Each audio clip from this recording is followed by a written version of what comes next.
सामाजिक संघटनांनी एकत्र येत या ठिकाणचा अनधिकृत होकरझोन तसेच पथविक्रेत्यांवर कारवाईची मागणी केली होती। त्यानंतर नाशिक महापालिकेच्या अतिक्रमण विभागाने सलग 8 दिवस कारवाईचा धडाका लावत अतिक्रमण हटाव मोहीम सुरू केली। पथविक्रेत्यांच्या पुनर्वसनासाठी श्रमशक्ती कामगार संघटनेच्या वतीने सिडको विभागीय कार्यालयात ठिय्या आंदोलन करण्यात आले। लवकरात लवकर बेरोजगार पथविक्रेत्यांना महापालिकेने जागा द्यावी आणि रोजगार उपलब्ध करून द्यावा, अन्यथा पुन्हा आंदोलन करू असे यावेळी संघटनेच्या वतीने इशारा देण्यात आलेला आहे।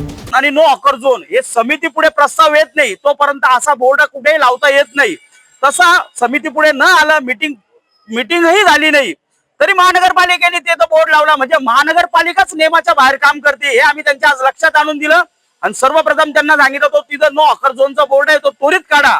आणि आज 3 वाजेपर्यंत त्यांनी आमच्याकडे वेळ मागितलेली आहे। 3 वाजेपर्यंत जर कधी वेळ दिली आहे आम्ही त्यांना दिलेली आहे, त्यानंतर या ऑकरचं पुनर्वसन नाही केलं तर काँग्रेस पक्ष गांधीगिरी मार्गाने, लोकशाही मार्गाने यापुढचं आंदोलन करेल आणि या हॉकर्स वाल्यांना न्याय मिळवून दिल्याशिवाय काँग्रेस पक्ष थांबणार नाही। हॉकर्स वाले हे 50-100 जे परिवार आहे यांच्यावर जो अन्याय होतोय, त्यांच्यावर जी उपासमार होतोय ती आम्ही यापुढे होऊ देणार नाही। या अपघातांची चौकशी व्हावी, दोषींवर कारवाई व्हावी, त्याच्यात हे जरी दोषी असेल तरी कारवाई व्हावी, आमची कुठली हरकत नाही।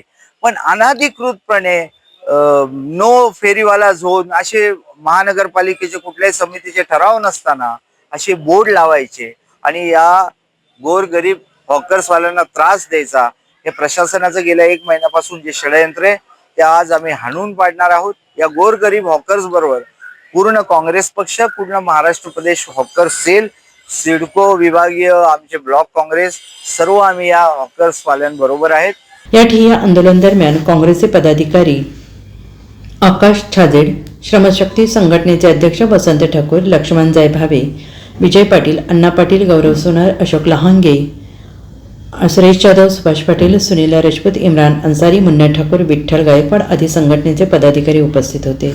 NCN न्यूजसाठी सचिन दिवटे, नवीन नाशिक।